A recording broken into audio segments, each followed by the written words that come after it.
this, they refused to bow to that king. And I just believe that we have a few folk who are here today who are willing to stand with me and simply say, we will not bow.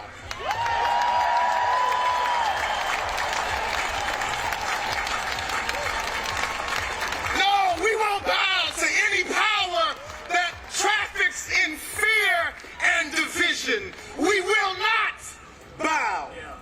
We won't bow to an empire or to a regime that believes in separating us by the documentation or the status that we carry or the faith that we witness to or the people that we love or the places that we come from, because our God knows the places that we are going. Our God is not concerned about where we came from. The God I serve takes us wherever we came from and tells us that you are the beloved of God. I encourage you, brothers and sisters, siblings that are gathered here together, look to your right, look to your left. There is a simple principle that I learned from Bishop Desmond Tutu in South Africa, who stood for decades against apartheid. And he simply taught us to look each other in the eye with a principle that we call the Sawubona principle. The Sawubona principle means I see you. And right now I encourage you, siblings that are gathered here, use your eyes. Use your eyes. Look to your left. You don't have to say a word. Look to your right. Embrace that loved one that's there with your eyes and show them even now as we gather here, I see you. A people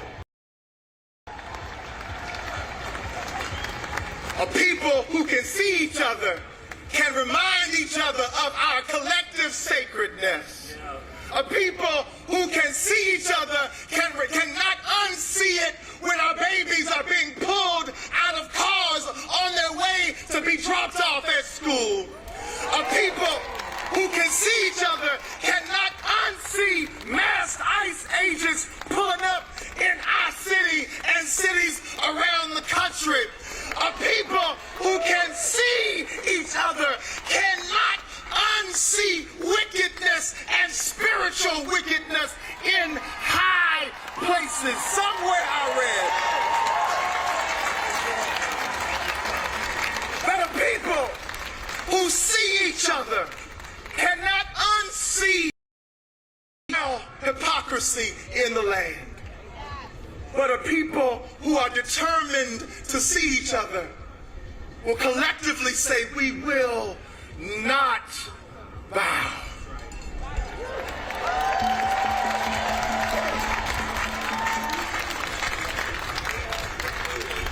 And I can see those three boys standing there, standing in clear defiance to the edict of an unjust ruler. And I can still hear them saying with me, saying with you, saying with people gathered all across this country today, to say that because I see my neighbor, we will not bow. Because I love my neighbor, we will not bow. Because I love my neighbor, we will not. Because greater is the one that's in me than the one that's in the world. I gotta say one name. That name is Bishop Kenneth Moles.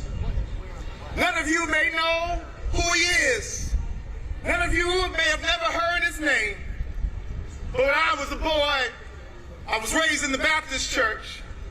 And every now and then we also slid down the street to Greater Mount Calvary Holy Church. And that means when folk fall out and folk get happy and folk dance all over the church. And there was a man there named Bishop Kenneth Moles. And he simply said these words. He said, because our God is the greatest power, we will not be defeated. And I'll say it again. I know we may not have seen you in Sunday school or Sabbath school or at the mosque or at the temple, but our God is the greatest power. And any kind of religion that is bound up and caught up in fear, any kind of religion that is bound up and caught up in hate, any kind of religion that is not characterized by love, beloved of God, throw it away. Throw it away. Throw it away. But I'm believing that there are people rising up all over this nation. There are people rising up all over this land, this sacred land. I'm believing that there are people rising up all over this world who will not bow to hatred, who will not bow to corruption, who will not bow to hypocrisy, who will not bow to fear, who will not bow to suspicion, who will not bow to political violence, who will not bow to a kind of religion that wants to be close to power but won't empower anybody else. We will not bow.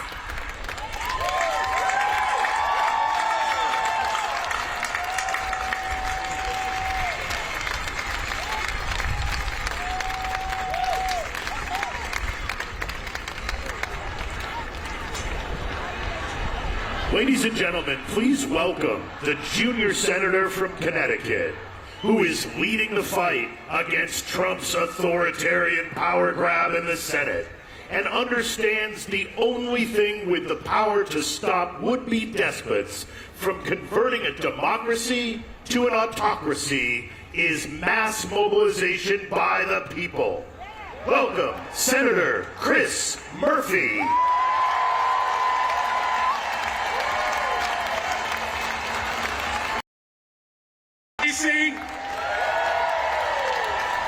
You all know where you are, right? You are in the people's capital. I want to bring you greetings from Connecticut, the state that invented the submarine, the helicopter, the hamburger, the wiffle ball, and Pez.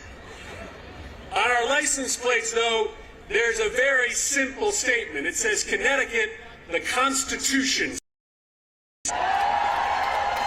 We were the first state to adopt our own constitution. In my state, we couldn't wait to be self-governed. We couldn't wait to throw off the yoke of control and censorship from us. Before any other state, before our founding fathers, we wrote down in Connecticut the simple words, no kings. And I'm here today to share with you some unsurprising news.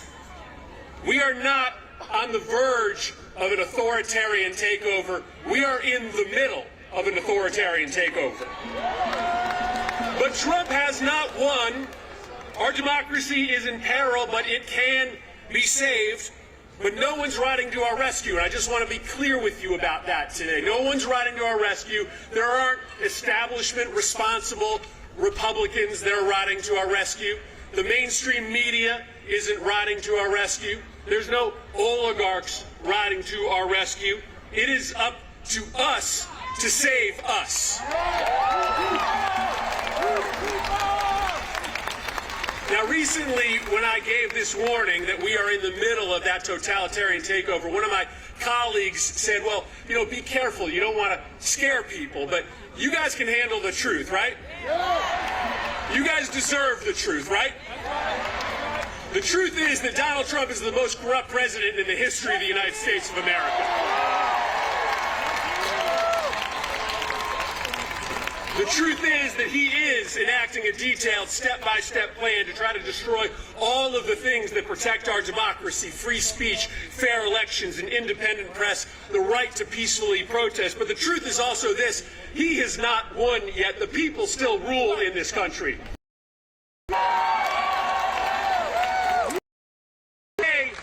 And today, all across America, in numbers that may eclipse any day of protest in our nation's history, Americans are saying loudly and proudly that we are a free people. We are not a people that can be ruled. Our government is not for sale. No king! No king! No king! Now, I want to be honest with you about what's going on, and you know it. As we stand here today, the government is shut down, and shutdowns are painful. They hurt people. And frankly, that's why there was not a single government shutdown when Joe Biden was president and Democrats were in charge of Congress. Because we acted like adults. We negotiated with Republicans. We found common ground. We kept the government open. But today, Trump is telling Republicans that they shouldn't even show up in Washington, D.C. The House Republicans have been on an unplanned vacation from D.C. for 5 weeks.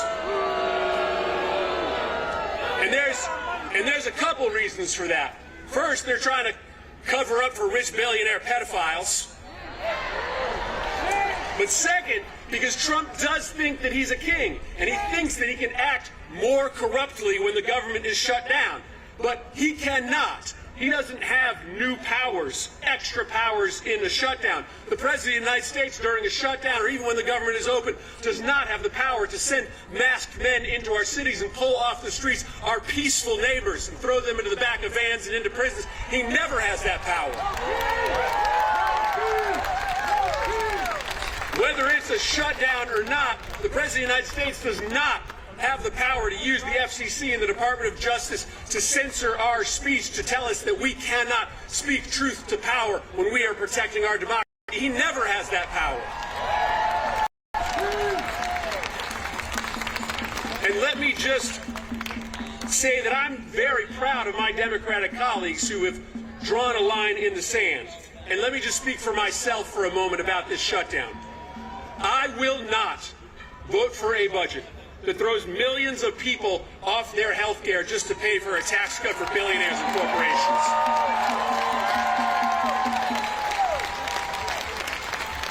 And I will not vote for a budget that doesn't put some serious checks on President Trump's destruction of our democracy.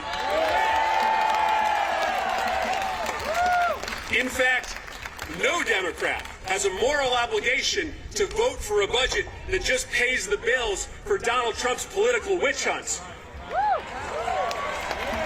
So this is a moment for the people who work with me in this Capitol to draw a moral line in the sand.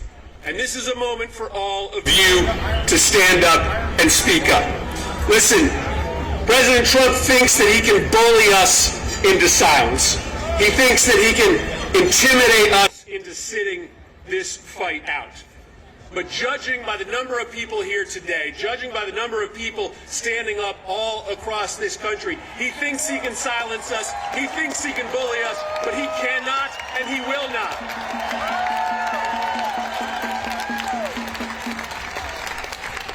And the last thing I want to say to you is this. It's a simple thing. I get it that when you wake up in the morning, like me, you are filled with anxiousness, with anger about what is happening in this country.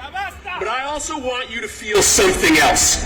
Because this experiment, 250 years in, this bold, revolutionary experiment of self-governance in a nation that is a melting pot, where we are stronger because our differences from each other, right? That is a miracle that it has lasted for this long. And every single one of us needs to understand that when we wake up every day, we have an obligation, a duty, a responsibility to fight hard to protect that bold experiment. So I wake up every day filled with that same anger and anxiety. But I feel lucky that I am on earth at a moment where I can stand up on my 2 feet and have something to say about maybe the most defining fight of our lifetime to protect American democracy from ruin. I feel anger and anxiety, but I frankly feel joy that I have something to say and that I can tell my kids and my grandkids that when the moment came, I stood up to protect and save American democracy from ruin. And so you got a lot of awesome speakers here today. I heard a rumor that a guy named Bernie Sanders is in the house. I understand the role that I play. I'm just the opening act for Bernie, all right? But listen, I'm super proud of being here with you. I'm optimistic. I'm bullish about our ability to win this fight, and it's because 400 years ago, in the small but mighty state of Connecticut, we wrote down on a piece of paper a really simple idea. In America, the people rule. In America, there are no kings. Thanks, Washington, D.C. Appreciate it. Go out there and fight for our country.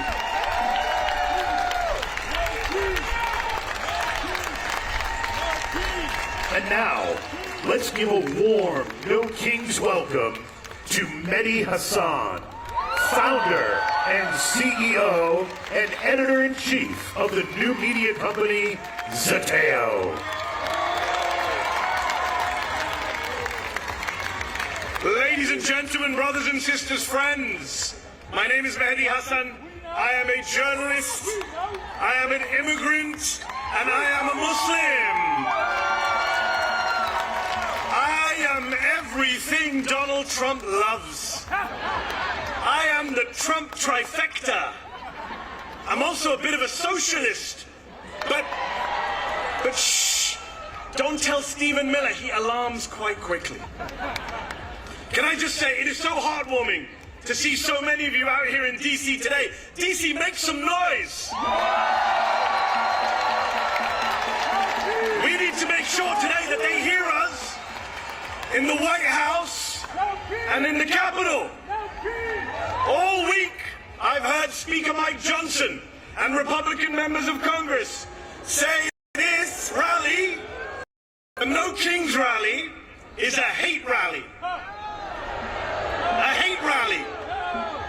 The people who can't get through a single day without hating on late-night comedians and overweight soldiers and Muslim politicians and Mexican immigrants and Palestinian refugees and black women and transgender kids and peaceful protesters and Mr. Freaking Potato Head, they are lecturing us on hate?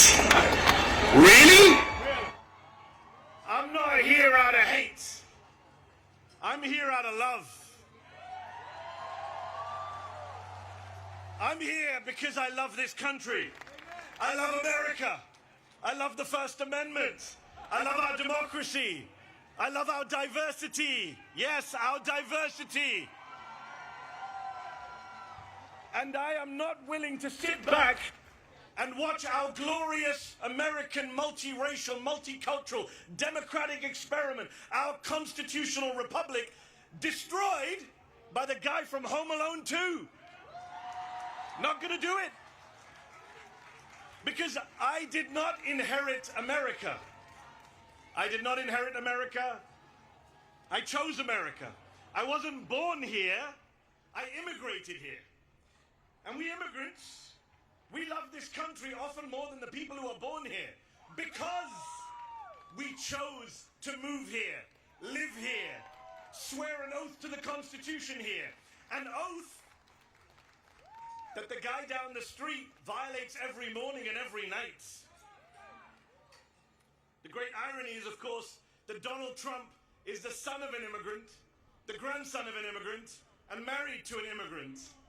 In fact, 2 of his 3 wives were immigrants, proving immigrants will do the jobs that even Americans are not willing to do.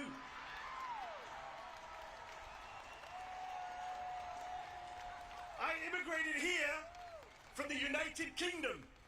You want to talk about no kings? The UK still has a king. King Charles III. But even he has less gold in his palace than Donald Trump has in the Oval Office right now. Even King Charles has more respect for democratic norms and traditions than the whiny authoritarian man-child trying to send troops into as many blue cities as he can.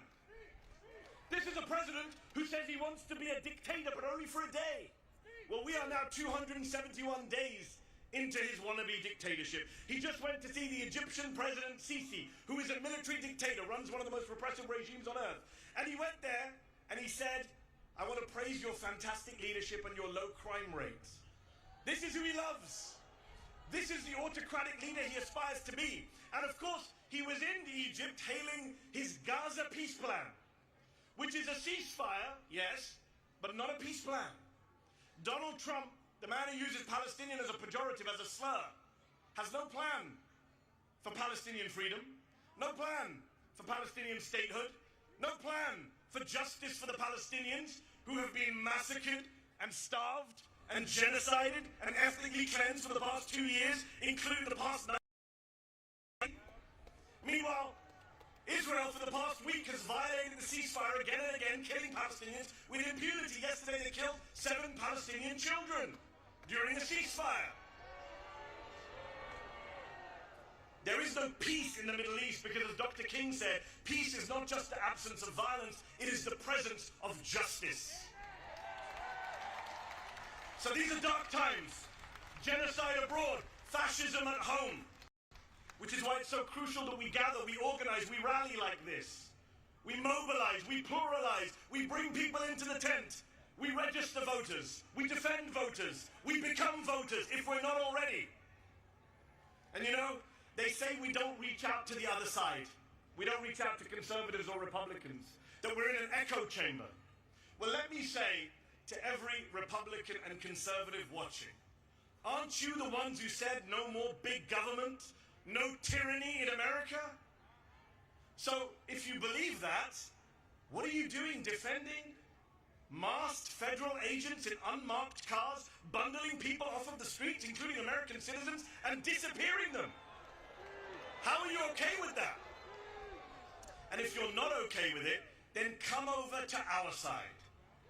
The side of the Democrats.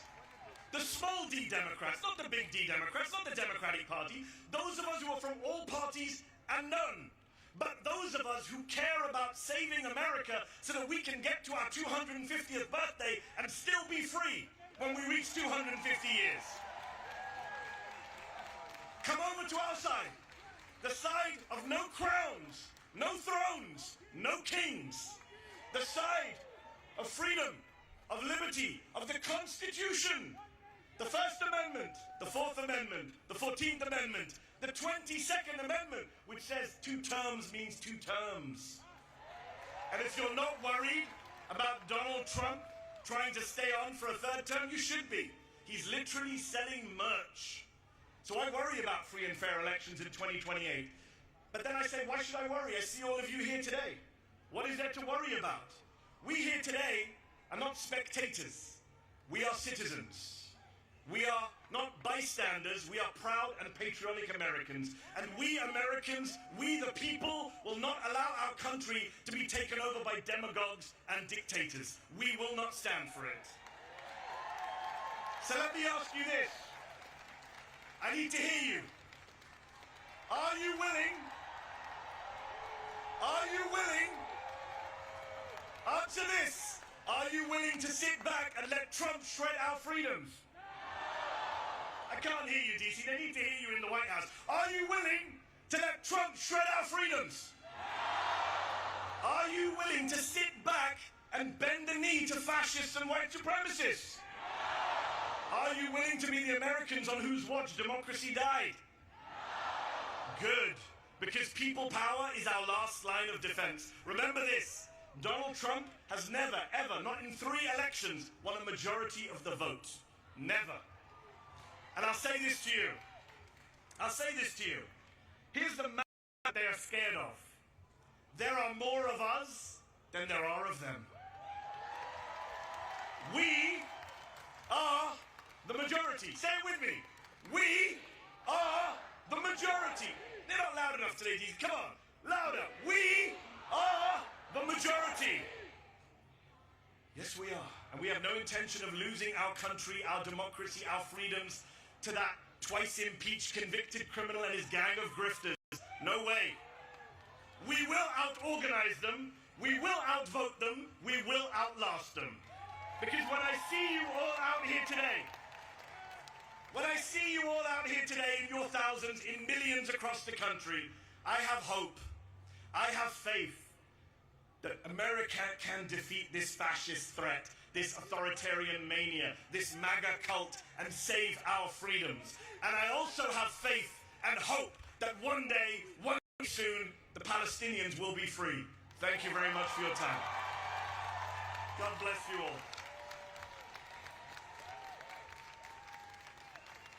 Ladies and gentlemen, let's give a warm Washington, D.C. welcome to Deardra Shiffling, Chief Political and Advocacy Officer of the American Civil Liberties Union, who leads the ACLU's policy, campaigns, and organizing work to fight for civil rights and liberties nationwide.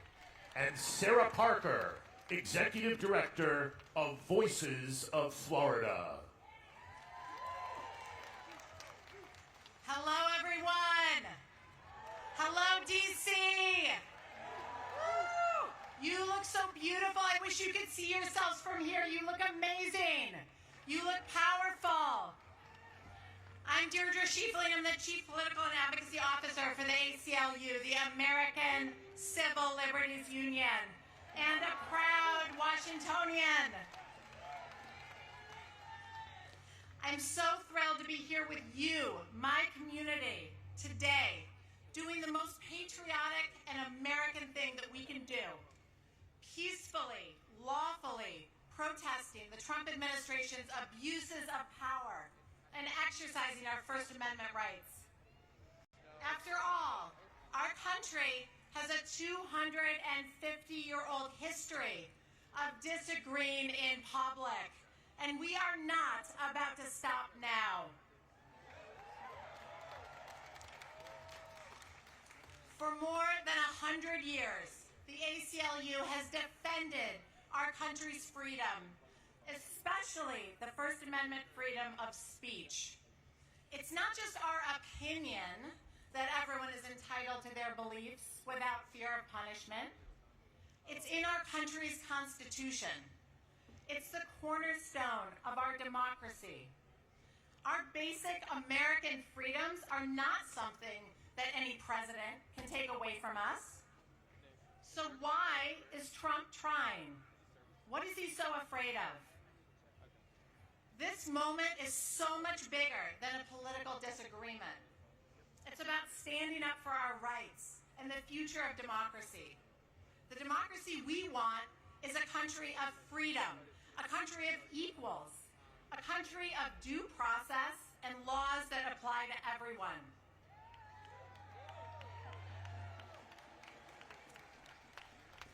Not a country where masked ICE agents kidnap people out of their beds in the middle of the night, where they zip tie terrified children together. No. Not a country that tells schools and universities to teach ideology instead of facts. And certainly not a country that sends armed troops into our cities to scare us into silence. I refuse to allow that version of our, and I know you do too. The courage that we are creating here today across the nation is contagious. It's powerful, and it's exactly what they're afraid of. I want to tell you something I've learned. The best way to protect our freedom is to act free.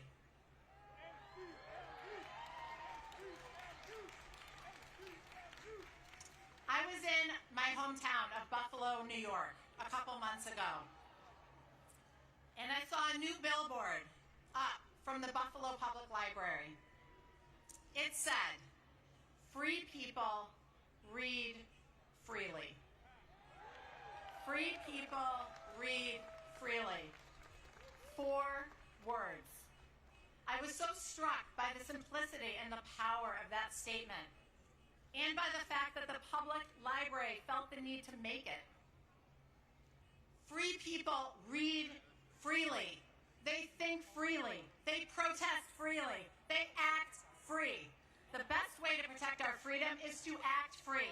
Thank you for doing that today. Thank you for your courage. It's powerful and it's contagious. We live in a democracy and we are going to act free.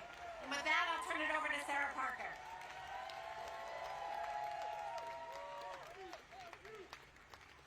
My name is Sarah Parker, and I'm the Executive Director of Voices of Florida and a National Coordinator with 5051. But most importantly, I am a Southern Black woman, a proud Floridian, and a mother. I was taught to speak up for what's right and to stand against injustice, to place my little hands over my heart and to believe liberty and justice for all meant something real. But what I once believed America was is being crushed under the boot of this administration. I should be at home with my children, raising them to believe in the promise of this country, not standing here demanding the rights that should never have been up for debate. I am honored to be here today, but this is not what I dreamed of.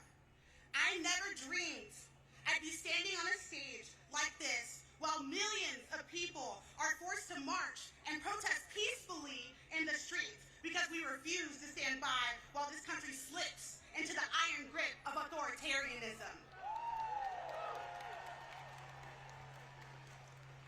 And I ask this administration now, when we say with liberty and justice for all, who is all to this administration? Because this administration has made it painfully clear. It sure as hell ain't the people who need access to abortion care. It damn sure ain't the people and their families being ripped apart by deportation and kidnapped in the dead of night.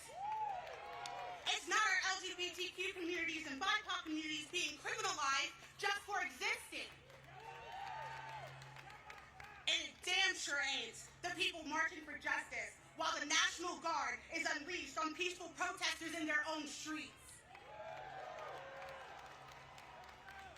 Contrary to popular belief, the fabric of this country wasn't woven by oligarchs, corporations, or power-hungry politicians. It was stitched together by workers, by immigrants, by Black and brown communities, by women, by queer folks, and by people who refuse to stay quiet in the face of injustice. This movement was made by the people. This movement, No Kings, was named by the people. This movement is the people.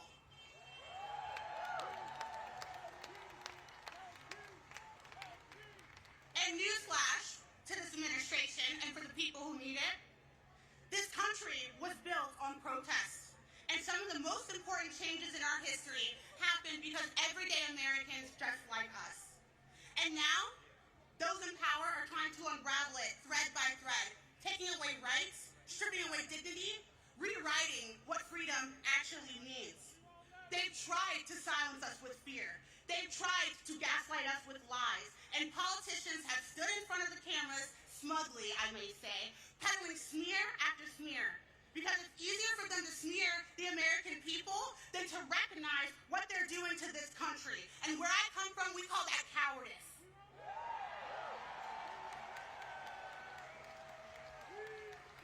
We refuse. I refuse to let this become our reality. It is our duty.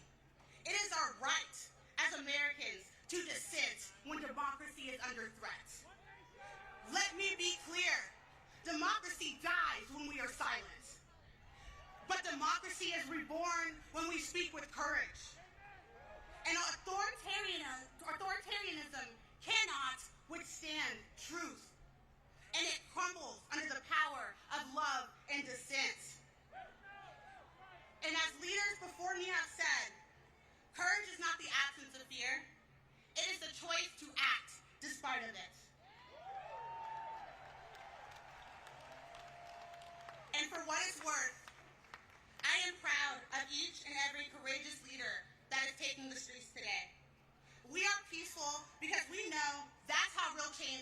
change is created.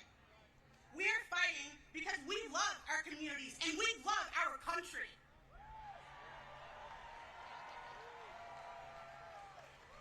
We are using our voices because it is an American right. And anyone who says otherwise is not only lying to the American people, they are lying to themselves, and I don't know how they sleep at night. And like we say in the South, a hit dog will holler, and I'm hearing a lot of hollering come from the Capitol building.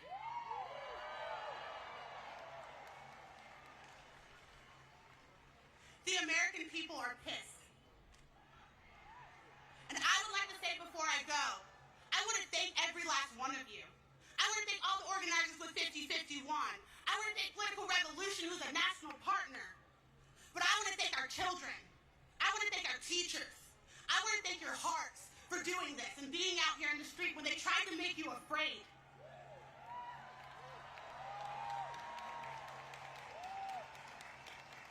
The message today will be crystal clear and they won't be able to ignore it. There will be no kings in America. Not today, not tomorrow, not ever. Thank you.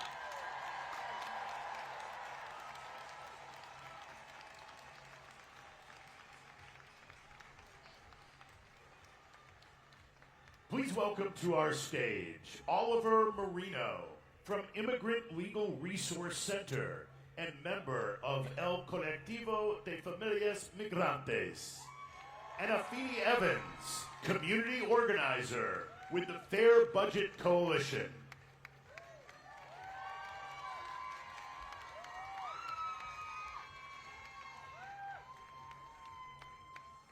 Thank you. Good morning. Earlier this year, as the Trump administration began its anti-immigrant attacks from the White House, the Colectivo de Familias Migrantes, a group of families and organizers, came together to find community and ways to protect each other. We knew what was coming and why we needed to fight back, organize, and take care of each other. In the last few months, we have witnessed mass ICE agents, National Guard, and DC's own Metropolitan Police Department work together to abduct our community members.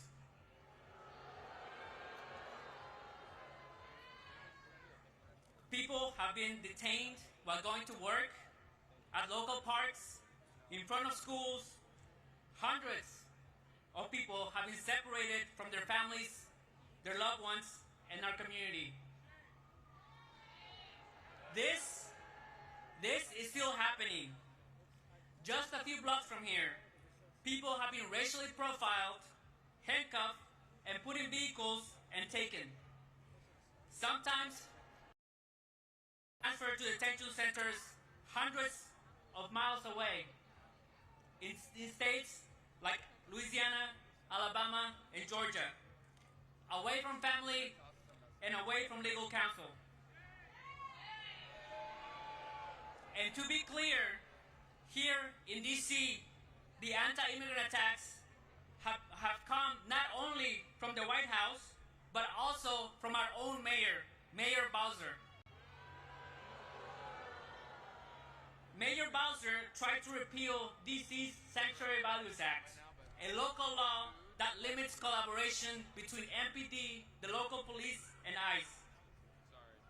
But while politicians have failed us, it's been DC residents that have stepped up. We have seen our people go out and film ISIS abuses in the streets, share Know Your Rights information, provide mutual support to families of people detained, and organize to protect their immigrant neighbors. This is the moment to show solidarity, to reject attempts to dehumanize and criminalize our immigrant community, to hold our elected officials accountable, and to force them to stand up to an authoritarian administration that does not care about due process and people's constitutional rights. In order for the Trump administration to carry out its plans, it needs compliance from the public and from local governments. We must not comply. we need to do all that's in our power to protect immigrant families and our neighbors. We need us. We need you. We need each other to protect families, not feds. Thank you.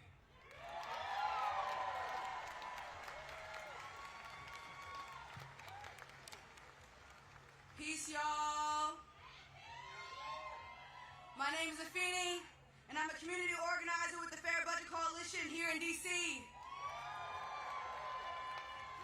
And this is my appeal.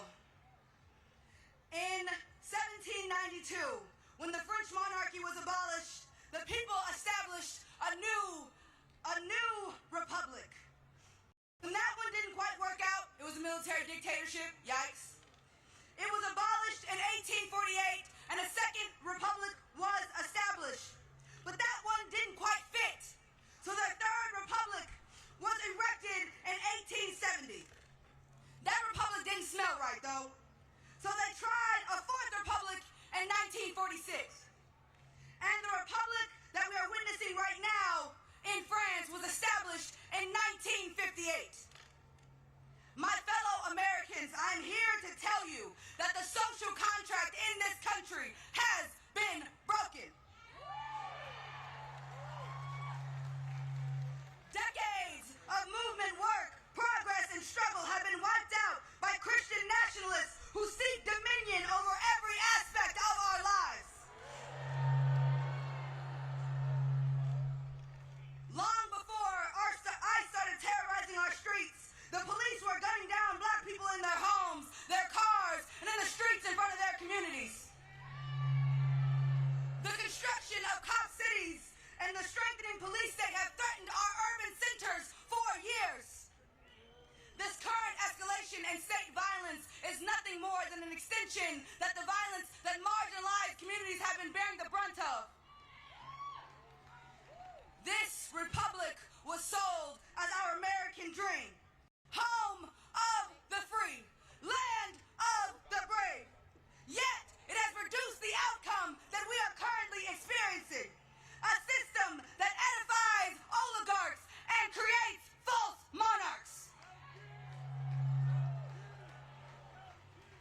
The society that we live in is what got us here. It is what brought us to this fever pitch, but we do not have to stay here. Now, more than ever, we need to reimagine a society that holds all of our humanity to the highest priority. We need a humane economy. We need well-funded public education. We need affordable housing and health care that does not bankrupt families that are just trying to get by. We need strategic youth investment in music, arts, and recreation. Our children need access to full, clean water and fresh food. In this moment, we need community, we need compassion, we need love and radical imagination, and most importantly, we need each other. Because the social contract has been broken, but we, the people, must revive it.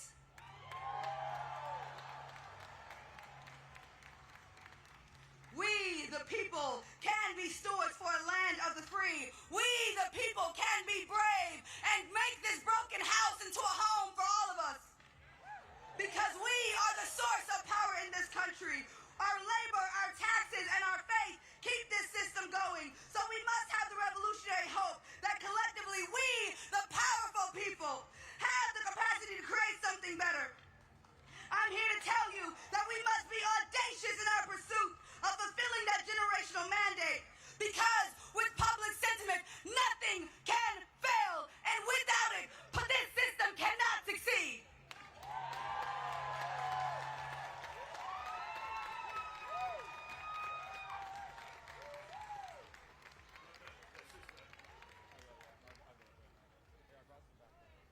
And now, welcome to the Snow King stage, an American science educator, engineer, comedian, television presenter, inventor, keynote speaker, and author. He is a respected champion of scientific literacy who has challenged opponents of evidence-based education and policy on climate change, evolution, and critical thinking. Please welcome Bill Nye the Science Guy.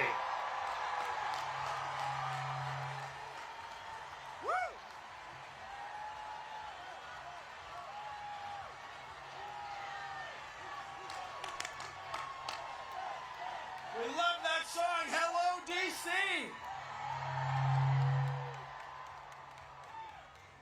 Fellow citizens, it is wonderful to see so many of us out here today. We are here for the same reason our ancestors gathered here in 1776. We want our government to run without a king. Our government is based on ideas embodied in the Constitution. Among other remarkable features, it guarantees our freedom to speak, as we're doing here today. Rather than doing one monarch's bidding, we have agreed to form a democracy, to work together, and to follow the laws that derive from it. No thrones, no crowns, no kings.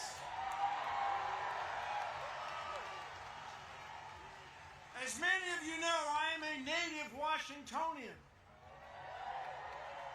I grew up here within the city boundaries. And when you grow up here, the affairs of the federal government are very much a part of your life. I remember well sitting on my father's shoulders and waving to astronauts as we as a nation celebrated their accomplishments back in 1964. In 1964, that was the first year my parents could vote for president as citizens of the District of Columbia. We still do not have voting representation in the district. Someday, perhaps. I remember well Martin Luther King's dream and Resurrection City, the plywood structures on the National Mall erected to house protesters who came to town demanding equal rights and opportunities, barely a month after Dr. King had been assassinated. I remember well the Vietnam War. The mall was shoulder to shoulder, much as it is today. Traffic stopped citywide. The protest movement expanded. There were protests around the country, and the war was ended. We are protesting in the same fashion today.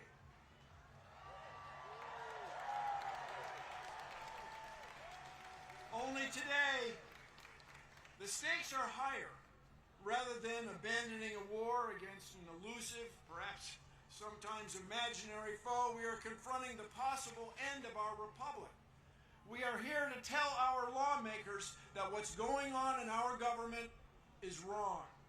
They must stop the abuses of this petulant president and his circle of sycophants. No thrones, no crowns, no kings.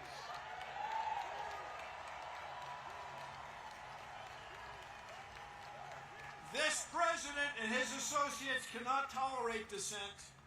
To them, our free speech is frightening. They are arresting people and denying due process in courts. They tried to silence television hosts. They're trying to indict civil servants, prosecutors, judges, even their own cabinet members. But in this land, these sorts of actions are not new. In 1776, our ancestors had had enough. They declared independence from a king by means of a document stored safely right over there on Constitution Avenue in the National Archives. Although it was conceived 249 years ago, the Declaration of Independence describes a train of abuses connected with an absolute authority, a king with absolute power. No thrones, no crowns, no kings. Their king had refused to honor the law. Their king had refused to let lawmakers be elected. The king had made court judges dependent on his will. They cited the king sending, quote, swarms of officers to harass our people. Their language referred to, quote, cruelty and faithlessness scarcely paralleled in the most barbarous of ages. Their king was trying to, quote, render the military independent and superior to civil power. Our founders even censured King George for cutting off trade with all parts of the world. Did these actions sound familiar? 249 years later, no crowns, no thrones, no king. In short, the founders believed their king was, in their words, quote, totally unworthy to be the head of a civilized nation. No thrones, no crowns, no kings. Although the United Nations has been the world's leader, and although the United States has been the world's leader in science for decades, this president even failed to accept scientific facts. Contrary to Article 1, Section 8 of the Constitution, they do not promote the progress of science. They suppress it to the detriment of our health, well-being, and international competitiveness. It is a formula for failure. How did we get here? It hasn't been one instance of abuse of the power of executive order by this president. It hasn't been just one twist in a court ruling. Instead, it has been years in the making. Enabled by this president, a group of Confederates has worked together to undo many of our traditions and understandings of fairness and of citizens' rights. And they've done this through an odd legal tactic to overwhelm our court system with legal game after legal game, trying to hold or impound money secretly in order to let legal deadlines pass, to pretend that people they don't know, different backgrounds, are somehow not quite citizens and not worthy of respect under the law. No thrones, no crowns, no kings. Let us now raise our voices. We are here demanding a return to the rule of law. Let the world know that we will suffer no king. We will put the United States to lead the world in fair governance. Together, no thrones, no crowns, no kings. Thank you all. Let's change the world.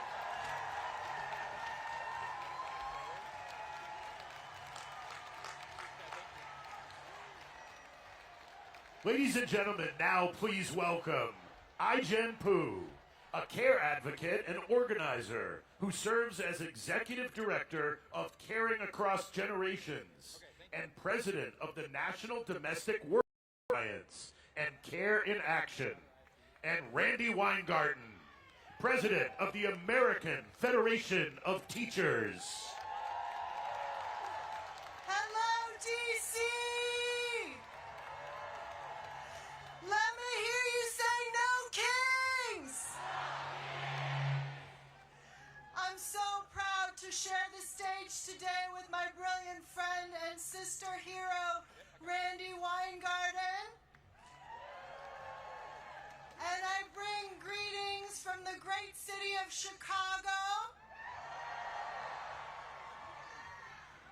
And I bring love from the caregivers all over this country, caregivers and workers who guard the safety and well-being of our children and enable the dignity and agency of older people and disabled people in our lives all over this country.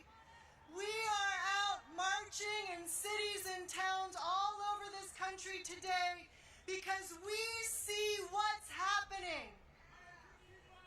Parents unable to afford life-saving medicine for their children.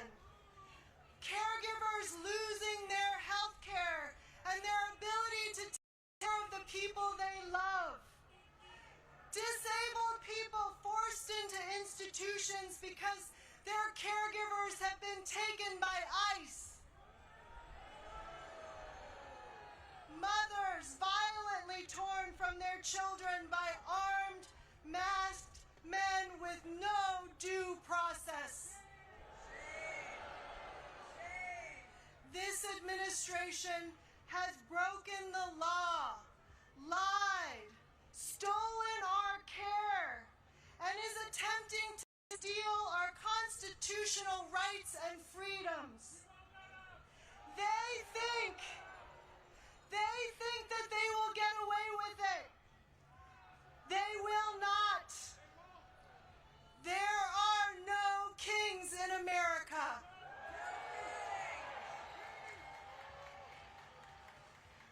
And you know what else I see? I see parents, caregivers, and teachers working together to make sure that immigrant children can go to school safely. I see unions and families organizing together and winning. In states like Michigan, where 32,000 home care workers just won a union. And in New Mexico, where child care is now free for everyone who needs it. It's the bravery of everyday people coming together to protect each other, to push for a good life for our families in America. We can win. We are the caring majority, and we are greater than the cruelty of wannabe kings. So let's remember the strength of our numbers today. Let's remember that we are not alone. We are the caring majority. And let us continue to be brave. Are you with me? Yeah. Are you with me? Yeah.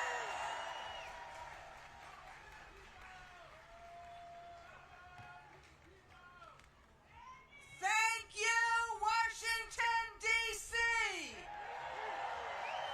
From up here, you cannot see the perimeter. There are so many people who want to fight for our democracy and say no kings. And what I've just been told, that in New York City, there are more people in Times Square than there are on New Year's Eve. I want to thank my colleague and friend and sister, Jen, for all of her advocacy.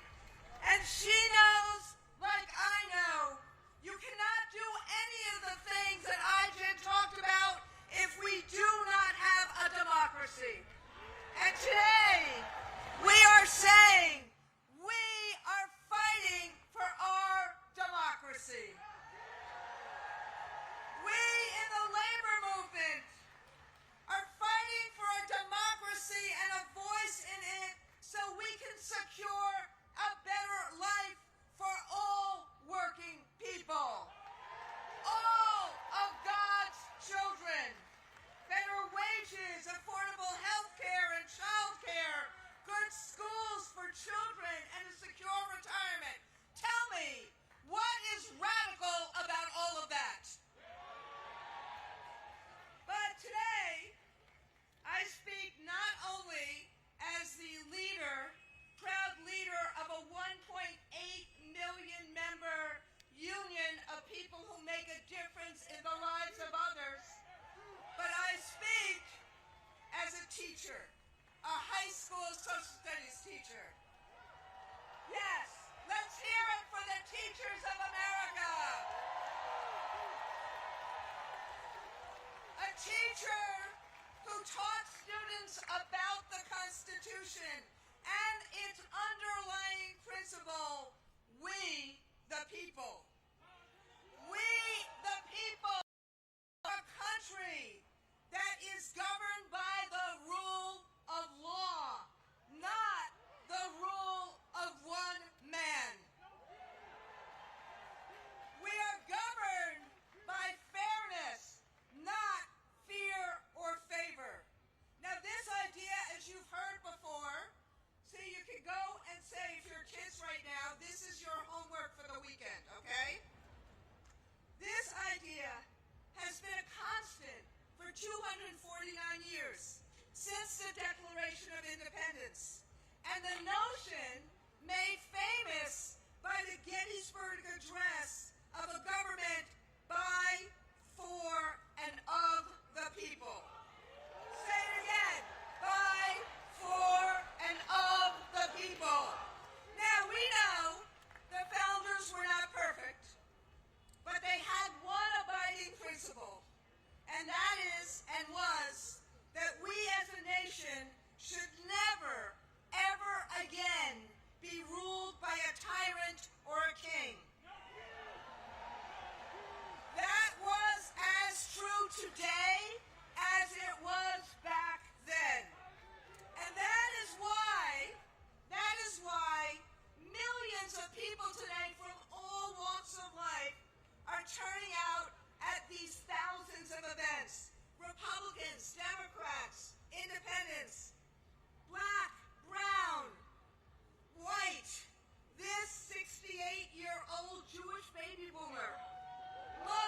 now please welcome the co-founder of the Black Votes Matter Fund and one of the leading voices of Cliff Albright. He is joined by 10th grader Zion, a youth student advocate from the Trigger Project. Good afternoon, everyone. My name is Zion Stewart. Good afternoon, everyone. My name is Zion Stewart, and I'm from Devon Street Southeast, better known as Charter City. I grew up around a lot of trauma and violence like many kids in my neighborhood. I got connected to the Sugar Project through one of my mentors. Going through Sugar University, I felt something I never felt before. A safe space, people who believed in me, and a chance to learn the real causes and the disease of gun violence. More police doesn't fix what's really going on, it just adds more confusion and chaos. It doesn't heal our pain, it doesn't give us opportunities, or make us feel safe in our neighborhoods.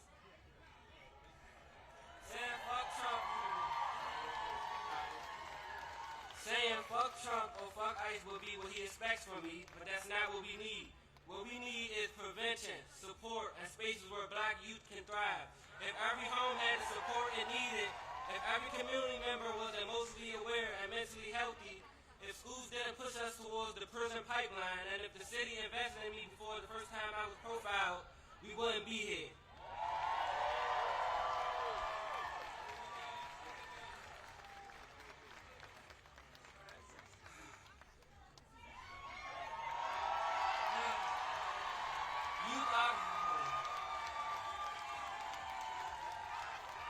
Youth are the solution, not the problem. We deserve to be understood, not blamed or preyed upon.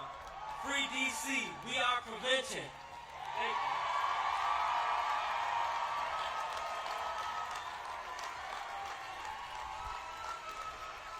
We're gonna give it up again for Zion.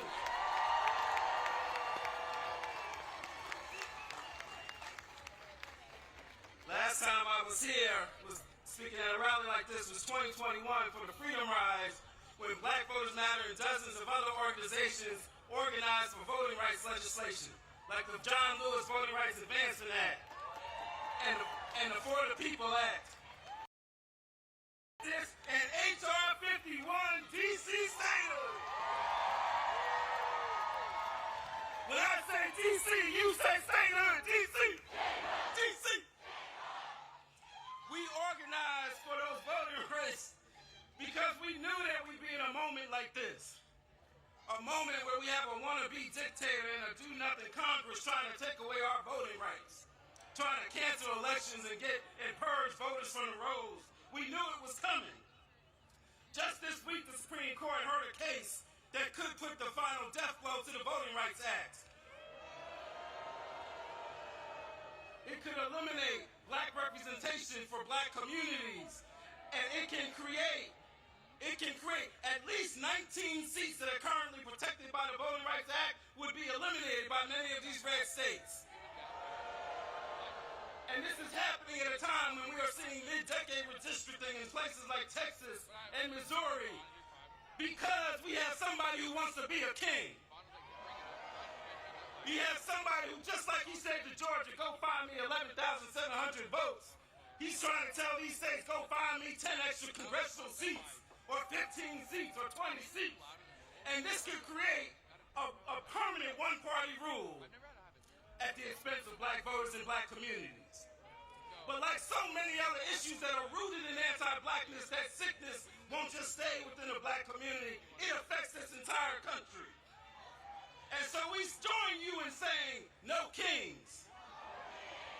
But we gotta go beyond no kings, because the last time that call was made in 1776, 1/4 of this country's population was enslaved.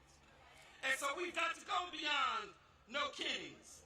We've got to recognize that they have used divide and conquer ever since that time in 76, or ever since 1619, to keep us divided, to divide those who were enslaved from those who were poor whites, to divide us from those indigenous brothers and sisters. They've been using that divide and conquer tactic, and they're still using it today to keep us divided, all of our communities. But I've got some good news for you, because what I know is this: if divide and conquer is one of the oldest tricks in the books, then by definition, one of the most revolutionary acts of resistance is simply to be united.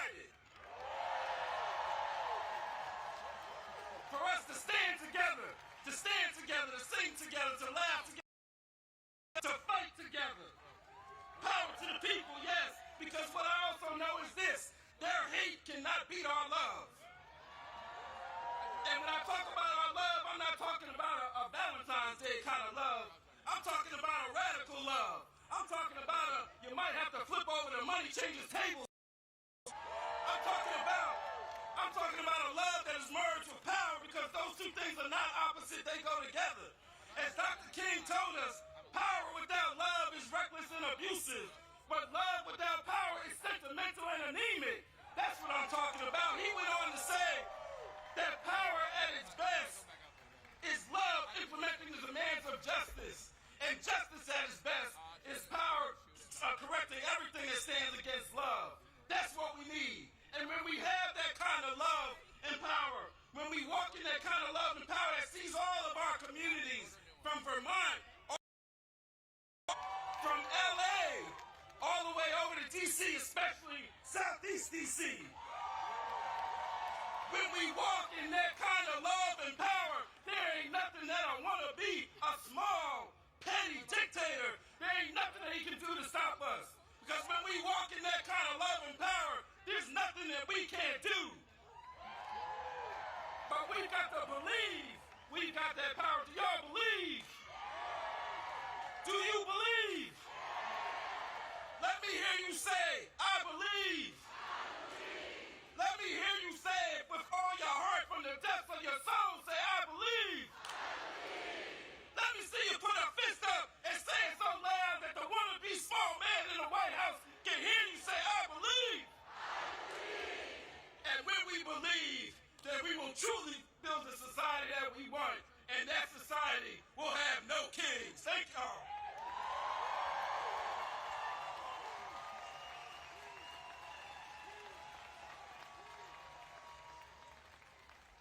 Now please welcome Jay Brown, Chief of Staff for the Human Rights Campaign, and Sean Skelly, former Assistant Secretary of Defense for Readiness in the Biden administration and co-founder of Out in National Security.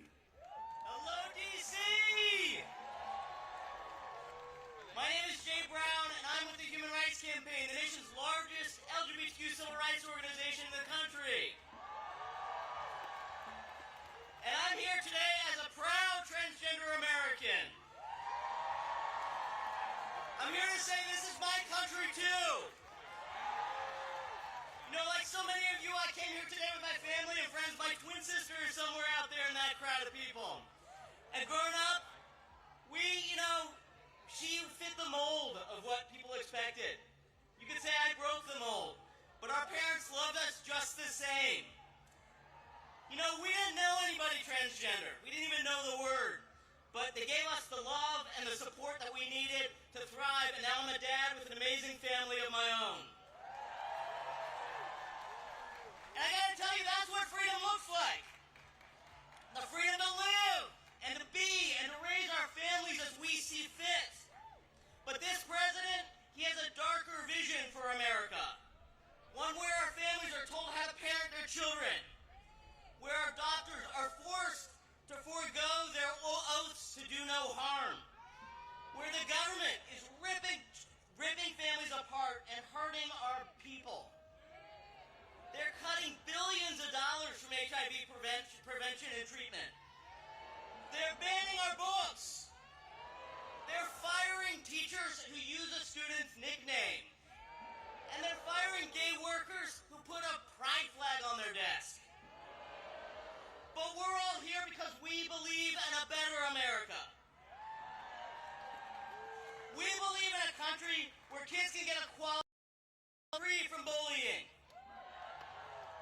Where love is love. Where freedom is afforded to all and not reserved for the wealthy few. That is America at its greatest. That is our America. And on behalf of DRC's 3.6 million members and supporters, I'm here to say that America does not and will not ever have a king. The truth is, no one rally to save us. No court ruling, no single election will save us. We have to save ourselves. We have to build workplaces that are safe, classrooms that are welcoming, communities where we see each other not as our enemies, but as our neighbors. And we must always resist the temptation to believe only in the worst of this country. That's what he wants. He wants us to be defeated. Are we going to be defeated? No. He wants us to be silent. Are we going to be silenced? No. He wants us to be scared. Are we scared? No. You know, we have the power to build a better tomorrow.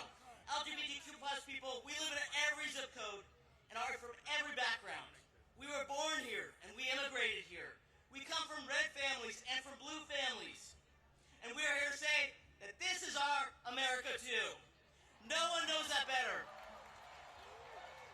No one knows that better than my friend and a tireless public servant who's on stage with me today. A true patriot who knows the cost of freedom. I'm proud to pass the mic to former Assistant Secretary of Defense for Readiness and our HRC board member, Sean Skelly.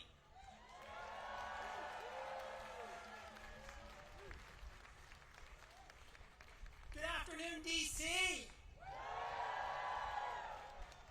As Jay said, I'm Sean Skelly, a retired Navy officer, a former Assistant Secretary of Defense, and I serve on the board of the Human Rights Campaign.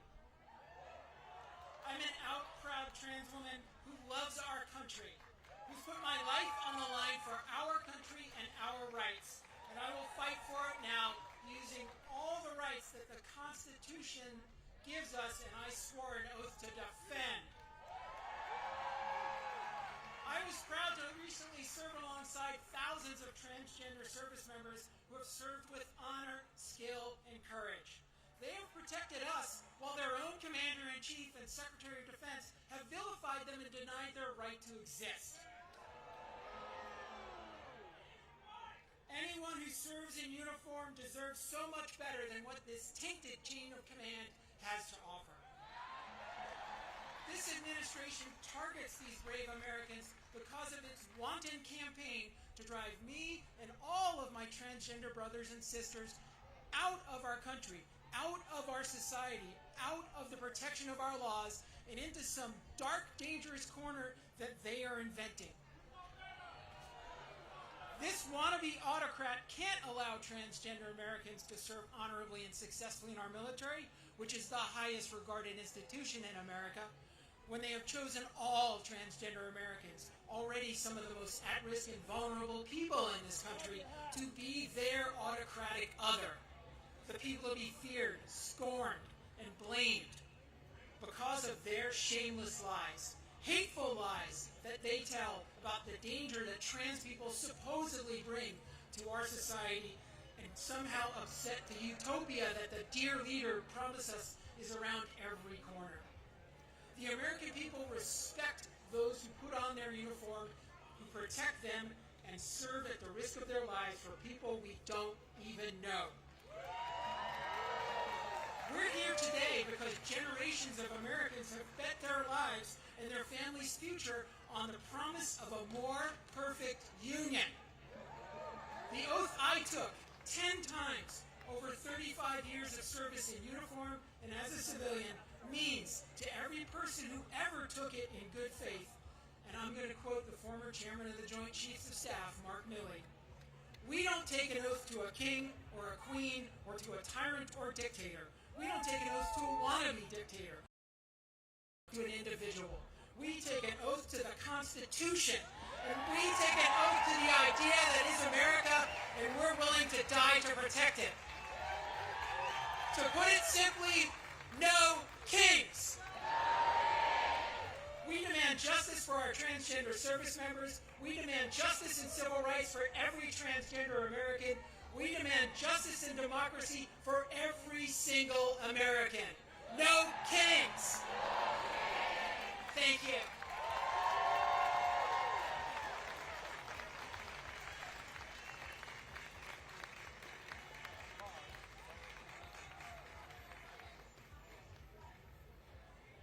And now, please welcome to the stage, Nidi Taylor, Executive Director of Harriet's Wildest Dream. and Keya Chatterjee, Executive Director of Free DC.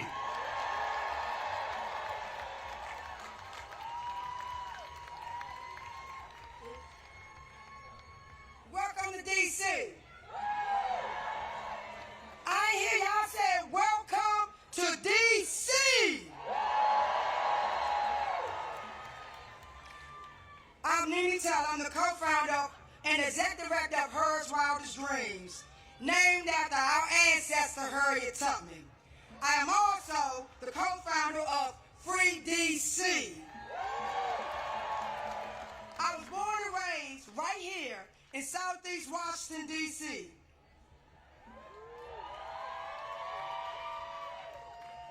As many of you know, we are in a state of grief for the loss of our freedom fighter, G.E.R.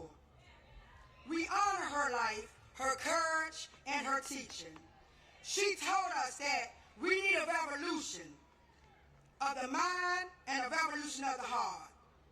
These words still lead me, because this work begins in how we show up for one another, how we care for one another, and how we show up for one another. Washington, D.C. is a black home. We come here to Washington, D.C. That is what you came here to Washington, D.C. That's what you stepping in. Home built by black hands, held together by black love, guarded by generations who refuse to leave. The people of D.C. have been teaching, protecting, and fighting for this city long before most of you start paying attention.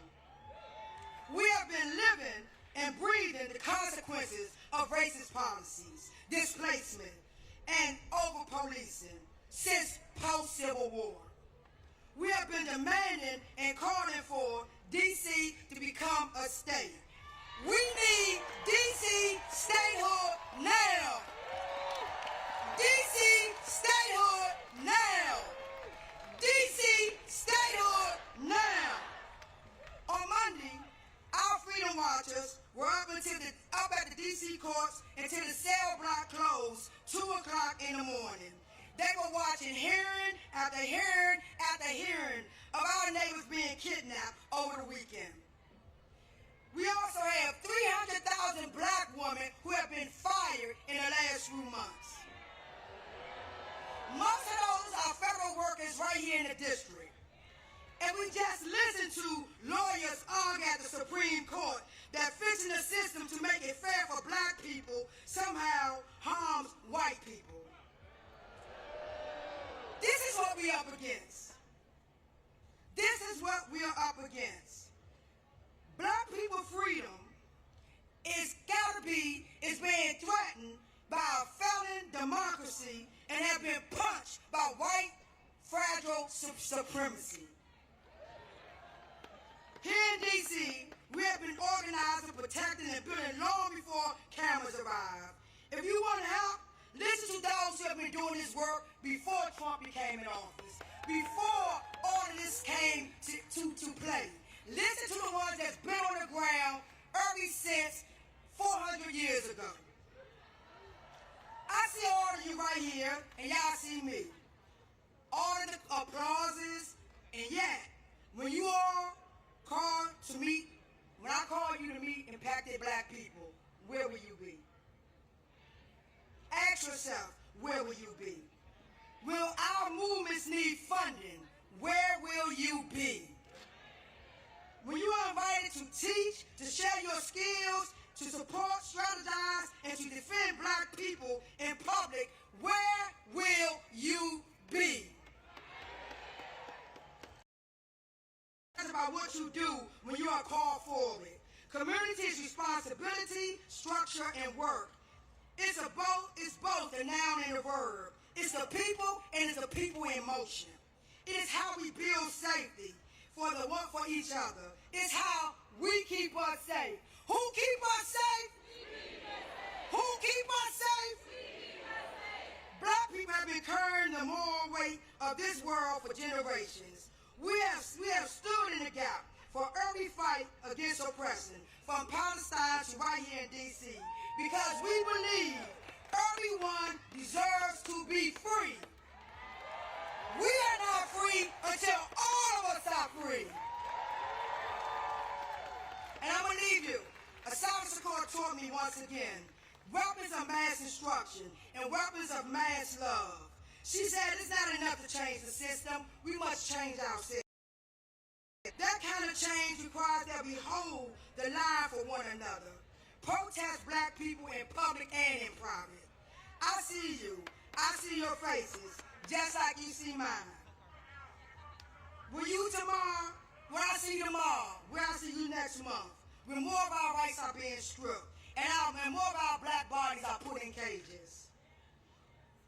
Don't watch from the shadows. I charge you. I charge you to be on the front lines. I charge you to fight. And we will not end with because the day won't end with this stage when the stage come down and the cameras leave. And the fight for our collective liberation is not contained to this presidio of the media attention today. So again, ask yourself, where will you be? My charge is you don't comply. I want you to say no to the kings. We call them oppressors. And I want you to help us to free the land, to free the people, and free us all, and free D.C. Free D.C. Free D.C. Free D.C. Free D.C.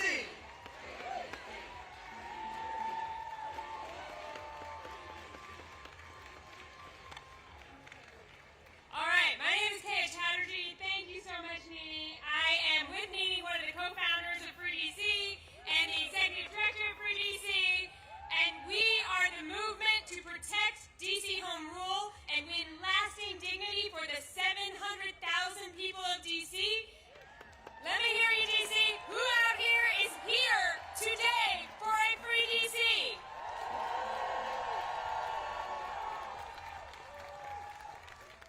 So DC needs to be free because what we are doing here today, right now, would not be possible otherwise. This president wants to silence dissent. He wants to silence protest. He wants to do that everywhere, and we saw him try to do that this week. President Trump and his allies lied about this very event that we are attending right now. He tried to get us all to stay away from here. But did we do that? Our right to protest is important everywhere, really it is, but there is nowhere that it is more important than here, in the capital of the country. We know what authoritarian rulers do. Authoritarians, they try to prevent dissent in the capital.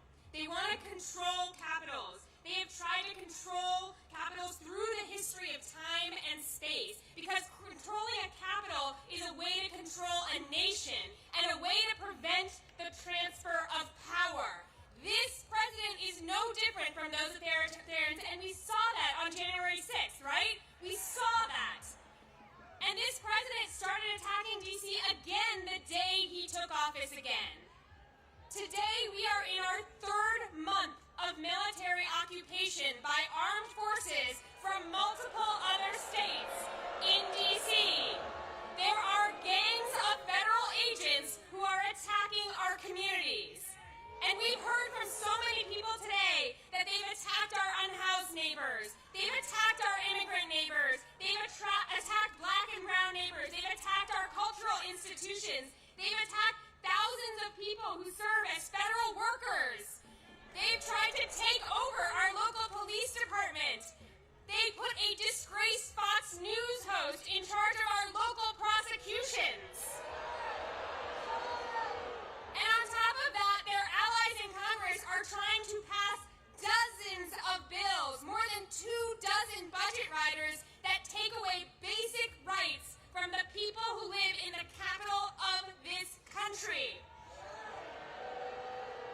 This president is trying to instill fear among the people here.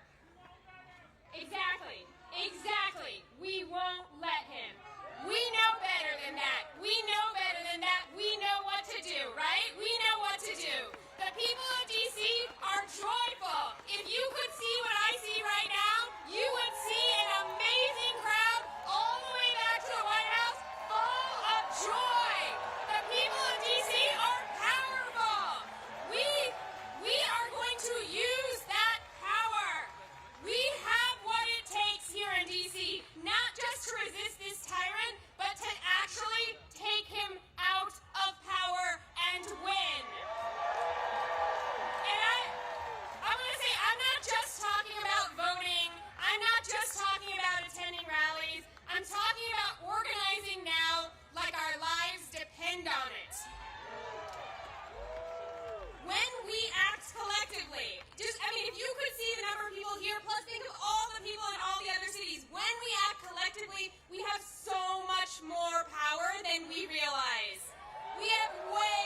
reject this cruelty agenda that we're seeing unfold. And if those are things that you want to be a part of and you aren't already, come find the Free DC action tents. They're over to the right. I know it's like so crowded you can't even see where I'm waving here, but they're in John Marshall Park over to the right, and you can join the effort and the power it takes to win. We're also at freedcproject.org. What we have seen over the last 10 months is that every single time they attack us, if we respond, we grow stronger. Every time they attack us, we grow more united, we grow our people, and we grow our resolve, and we learn what it takes to take them down. We're building unity, we're building power, and we are going to demand full power over our local money, our DC National Guard, our local laws, and ultimately, yes, we will be admitted as the 51st state of the United States of America. It is not going to be Canada, it's not going to be it's going to be DC. And our entire national democracy will always be at risk until that happens, until we actually protect the capital of this country. That means that everyone across this country needs a free DC. From Ward 1 to Ward 8, from Los Angeles to Chicago, from Memphis to Portland, we are more united now than we have ever been. We are united against deploying the military against our people. We are united against attacks on our democracy, and we are united against this agenda of cruelty that we are seeing unfold before our eyes. Together, we, the people here today, and all our friends we organized, we're going to bring it to an end. Free DC! Free DC! Free DC! Free DC! Free DC! Free DC!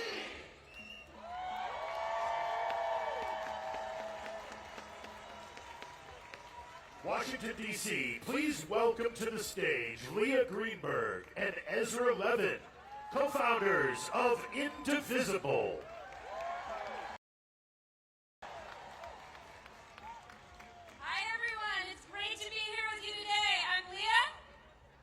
Leah's husband. And we are the co-founders of Indivisible. We support a movement of thousands of local indivisible groups organizing in every state of the country. These are regular people who understand that saving our democracy is too important to be left to the politicians, and it's going to take all of us. Now I've got a question for you. How many kings do we have in America? We are in the middle of a sprint by Donald Trump, Stephen Miller, their MAGA cronies, to consolidate power and bully American society into submission. They have come for corporations and billionaires, for law firms and universities, for media and civil society. They are ripping families apart, and they are shredding our Constitution while they line their pockets in the biggest heist of all time. And the way they do it is they go on the attack. They make demands. They claim powers they don't have. They bully and they threaten to retaliate, and they see if anyone will push back. And if nobody pushes back, they win. And then they go on to the next attack. They're doing everything they can to convince us that they are all powerful, that they are inevitable, that they will win. And I need you to hear me. It's a lie. Woo! It's always been a lie. And the greatest danger we face is not Trump. It is how we, as a society, respond to this bullying, to this chilling effect. If we preemptively obey, if we shrink back, if we make ourselves small, if we do what they want in advance. Now we saw them try this play this week. Mike Johnson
Leah Greenberg, everybody. My God. Look, Leah is my spouse. She's my partner. She's the co-executive director of Indivisible. She's the real strategic brains behind Indivisible. We are indebted to her for her strategic vision. I'm biased, but I think we all agree. Look, I'm just here to tell a story. And I think it's important for us to tell the story of these First Amendment rights that Leah is talking about. And this story I want to tell is about the first No King's Day. Who here was at the first No King's Day? Whoa. No, I don't think y'all were there. This was a quarter of a millennia ago. This was 250 years ago, 1775. They called it the Continental Congress. They didn't have the branding we did. But it was the first No King's Day protest.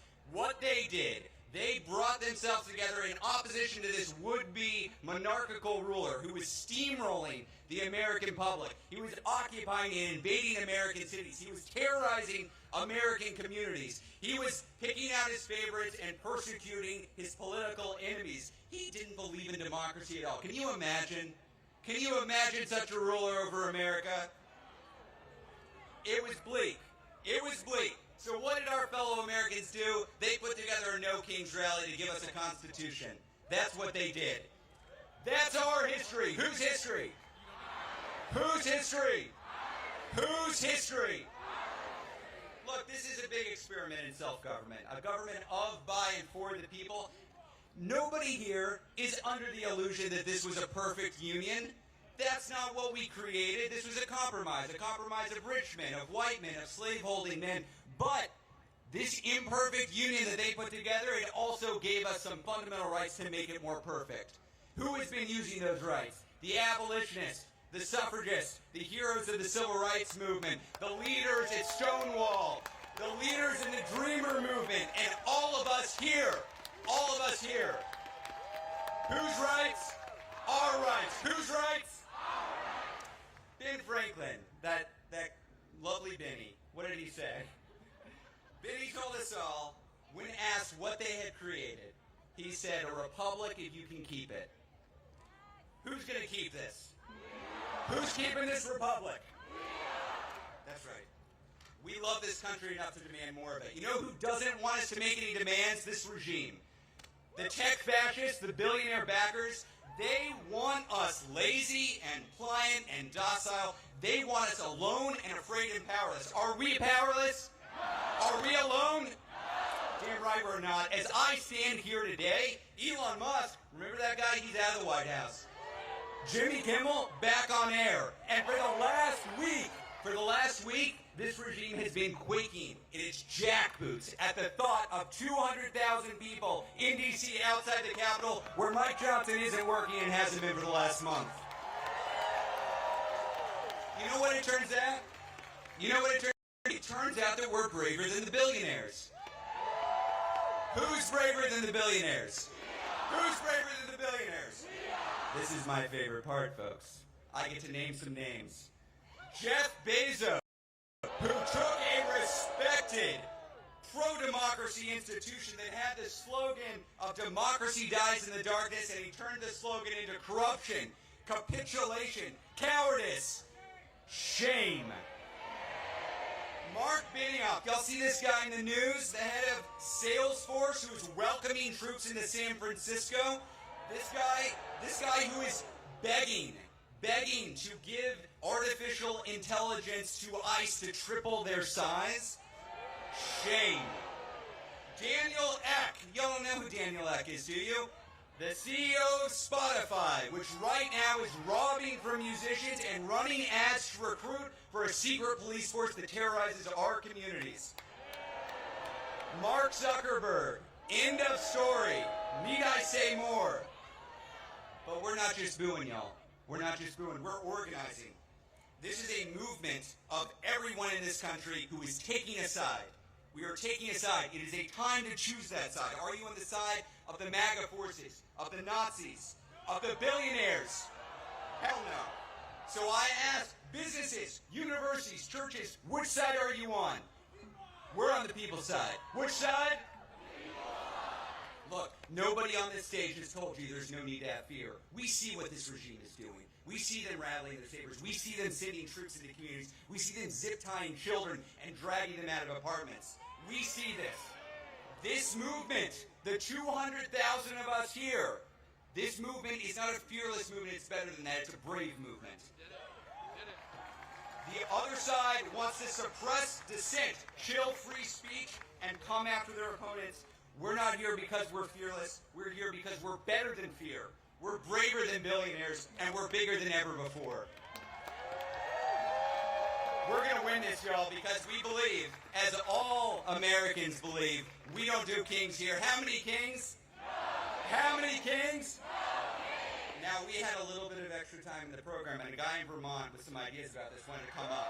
So let's have him now.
Washington, D.C., are you ready?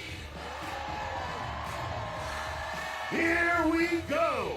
Please welcome the senior senator from the great state of Vermont, the Honorable Bernie Sanders.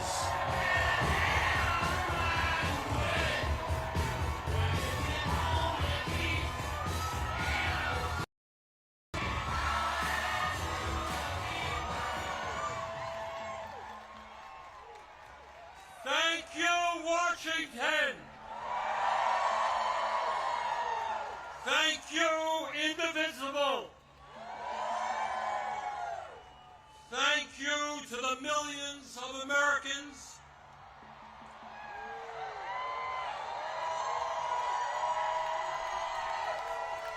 from our smallest towns to our largest cities in every state in our country who are gathering today at thousands of rallies.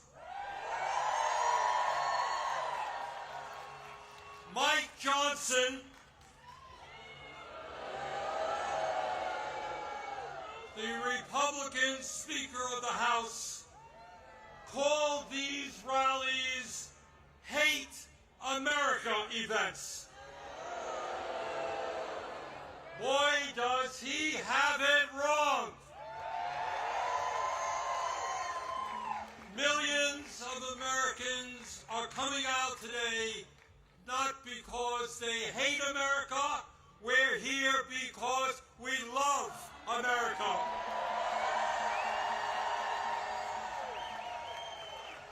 We're here because we're going to do everything we can to honor the sacrifices of millions of men and women who, over the last 250 years fought and sometimes died to defend our democracy and our freedoms.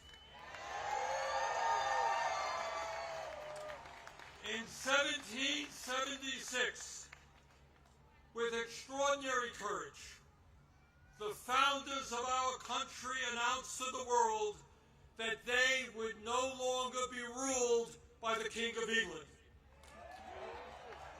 A king who had absolute power over their lives.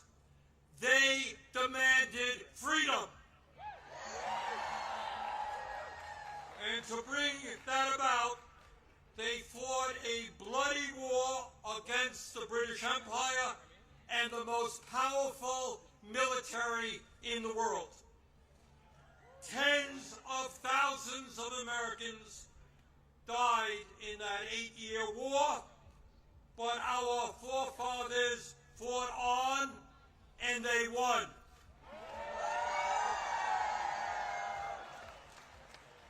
And in 1789, after winning that war, they did something extraordinary. They established the first democratic form of government in modern history. They said loudly and boldly to the entire world, no more kings. In America, they said, we the people will rule. And today,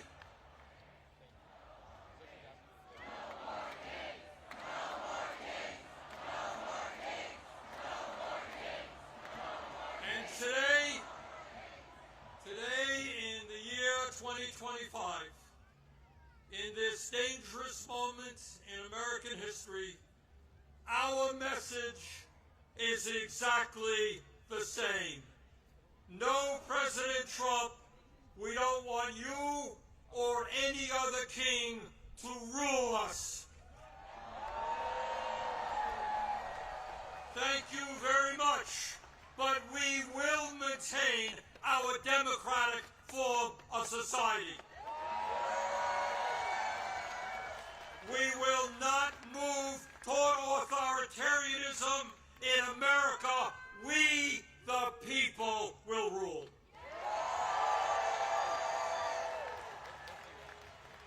When he was sworn in as the nation's first president, George Washington called this attempt at self-government, quote, an experiment entrusted to the hands of the American people, end quote. My fellow Americans, in an unprecedented way, that experiment is now in danger. It is in danger when we have a president who wants more and more power in his own hands and in the hands of his fellow oligarchs. It is in we have a president who claims that peaceful protests in Portland, Oregon, or Chicago, Illinois, is an insurrection, and calls in the U.S. military, and then threatens to arrest the mayors and governors who resist them. It is in danger when we have masked agents working for ICE, breaking down doors, throwing people into vans without due process, and taking them to God knows where. It is in danger when we have a president who sues and intimidates the media, who wants no criticism of him and his policies, and who undermines the First Amendment of our Constitution, the very foundation of American democracy. Our country is in danger when we have a president who threatens to arrest or imprison political opponents who stand against him, including the Attorney General of New York State, a sitting U.S. Senator, and the Governor of California. It is in danger when we have a president who undermines freedom of thought and dissent at our colleges and universities, and who attacks law firms that oppose him in court. It is in danger when we have a president who threatens to impeach judges who rule against him.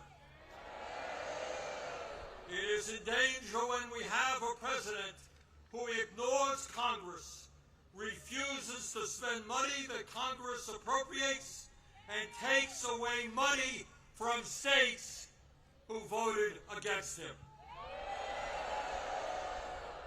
It is in danger when we have a president who demands redraw congressional maps to ensure that his chosen candidates win future elections.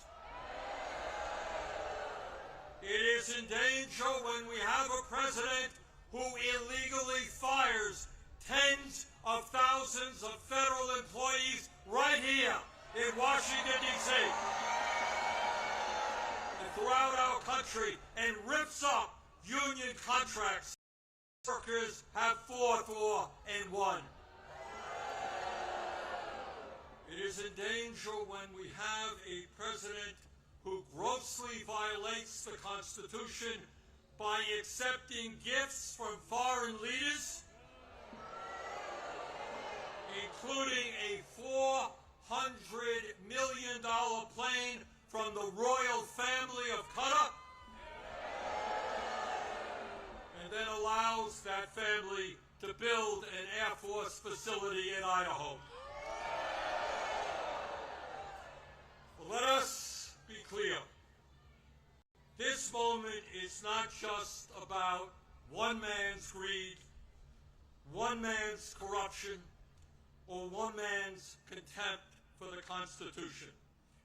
This is about a handful of the wealthiest people on earth who, in their insatiable greed, have hijacked our economy and our political system in order to enrich themselves at the expense of working families throughout this country. Yes, I am talking about Elon Musk, Jeff Bezos, Mark Zuckerberg, and the other multi-billionaires who were sitting right behind Trump when he was inaugurated. Remember that? The very same billionaires who funded his campaign, who have bestowed gifts upon him, and who have seen huge increases in their wealth and power since Trump took office. Yes, I am talking about the insanity of one person, Mr. Musk, owning more wealth than the bottom 52% of American households. I'm talking about the incredible injustice of the top 1% in America now owning more wealth than the bottom 93%. I'm talking about the richest people in America becoming much, much richer, while 60% of our people live paycheck to paycheck, struggling every day to pay their rent and mortgages, pay for child care and education, pay for their health care and prescription drugs, afford decent quality food for their kids, and maybe, just maybe, put aside a few bucks for their retirements. I am talking about our nation, the richest country in the history of the world, having the highest rate of childhood and senior poverty of almost any major country on earth. I am talking about our great nation, having 85 million Americans uninsured or underinsured, and 800,000 people who are homeless, including people a few blocks from here. All the while Mr. Musk is on his way to becoming a trillionaire. I am talking about the incredible danger of the richest people in this country pouring hundreds of billions of dollars into artificial intelligence and robotics, which in the next decade will decimate tens of millions of jobs for the American working class. I'm talking about a billionaire class who believe that they have the divine right to rule, and who not only want massive tax breaks for themselves, but who reject any form of accountability or checks on their power. My fellow Americans, we rejected the divine right of kings in the 1770s. We will not accept the divine right of oligarchs today.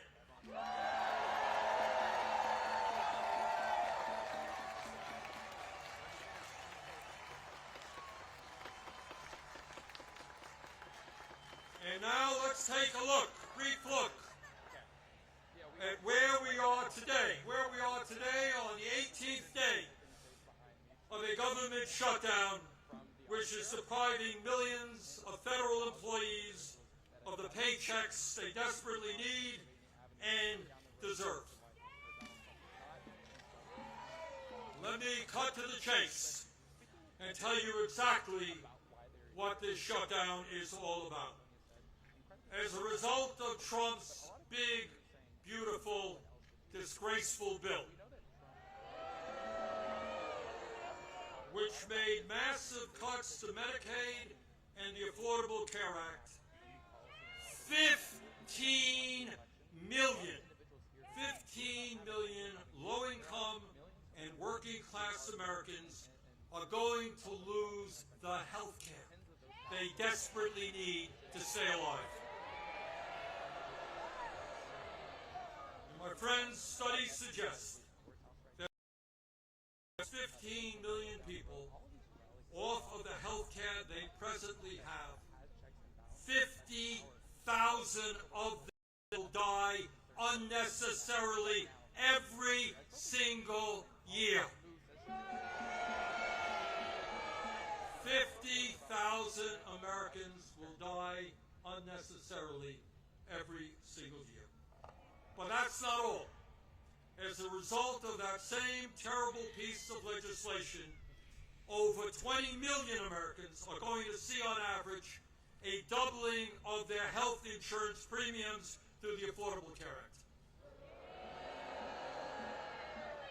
In my state of Vermont just the other day, people received notices from insurance companies that their health care premiums in some cases would triple or quadruple. And that is going on all over the country. At a time when we already pay, by far, the highest prices in the world for health care, millions of Americans are going to see outrageous increases in their health care premiums, which they cannot afford. Why is that happening? Why are the Republicans making a broken health care system, a dysfunctional health care system, even worse? Why are they bringing our healthcare system to the verge of collapse? We all know the answer. We all know the answer. It was to give $1 trillion in tax breaks to Mr. Musk, Mr. Bezos, Mr. Ellison, and the rest of the 1%. $1 trillion in cuts to Medicaid, and the ACA $1 trillion in tax breaks for the 1%. That, my fellow Americans, is what this shutdown is all about. And let me be as clear as I can be. No, I will not vote for a budget that throws 15 million Americans off their health care.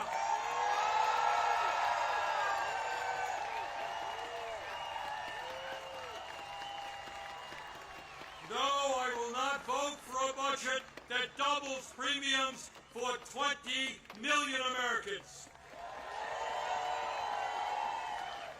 No, I will not vote for a budget that forces nursing homes, rural hospitals, community health centers to lay off staff and close their doors throughout this country.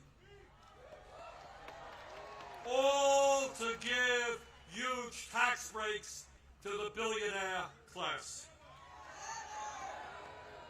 So today, right now, I say to my Republican colleagues, come back from your month vacation.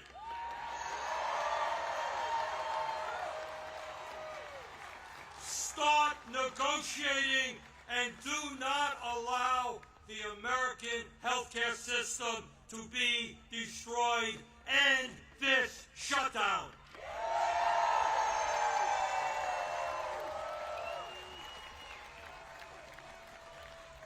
My fellow Americans, we are the greatest country in the history of the world. And when we stand together and don't allow demagogues to divide, there is nothing that we cannot accomplish. Yes, yes, we can create a vibrant democracy by ending Citizens United and not allowing billionaires to buy elections. Yes, we can join the rest of the industrialized world and guarantee health care to every man, woman, and child as a human right. Yes, we can build millions of units of low-income and affordable housing and allow our younger generation to enjoy the American dream and own a home of their own. Yes, we can make public colleges and universities tuition-free and have the best child care and public school system in the entire world. Yes, we can expand Social Security so that every senior in our country can retire with dignity. Yes, we can raise the minimum wage to a living wage and guarantee every worker the right to join a union. Yes, we can lead the world in transitioning our energy system away from fossil fuels and create millions of good jobs as we save the planet. Yes, we can guarantee that every woman in this country has the right to control her own body.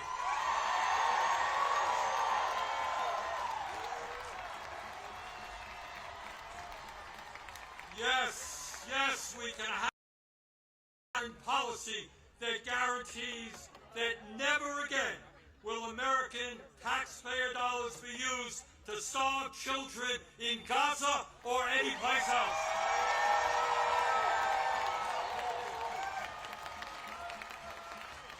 And now let me raise a question that I've been asked over and over again. You know, Bernie, great ideas, but how are you going to pay for them? Great question. Thanks for asking. And here is the answer. At a time when the wealthiest people in America have never, ever had it so good. At a time when billionaires are paying an effective tax rate lower than a truck driver or a nurse. Yes, the top 1% and large profitable corporations will pay their fair share in taxes.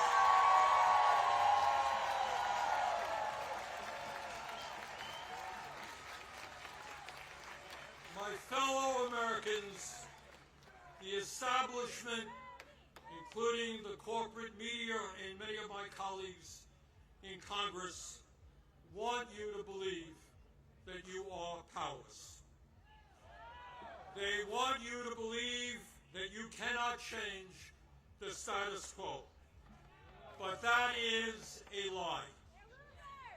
Throughout the history of our country, when Americans have stood up and fought for justice, they have prevailed.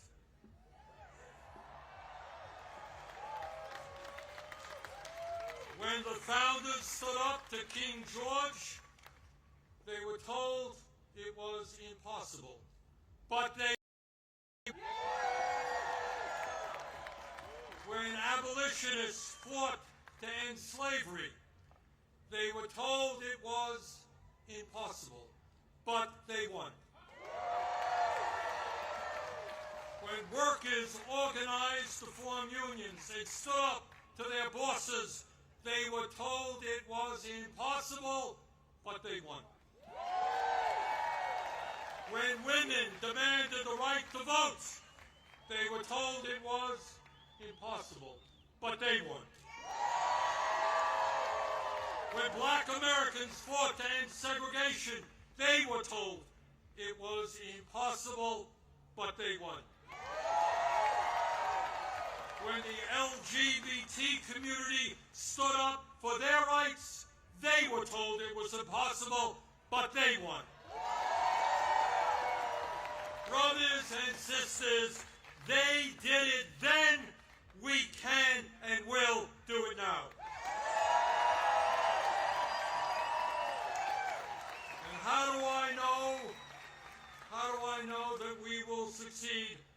Take a look at this huge crowd right here in our nation's capital. But it is not just here, as I understand it today, October 18th, 2025, there are more people out on the streets in more communities all over our country than we have ever seen in American history.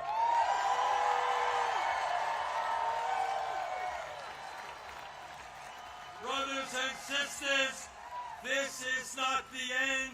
This is just the beginning.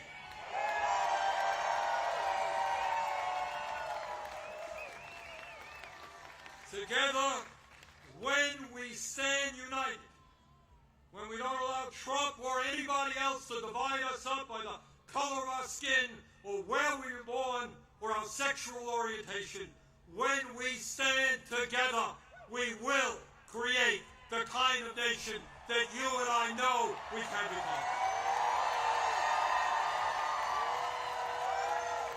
We can and will create a nation devoted to freedom, justice, and democracy. Thank you all very much.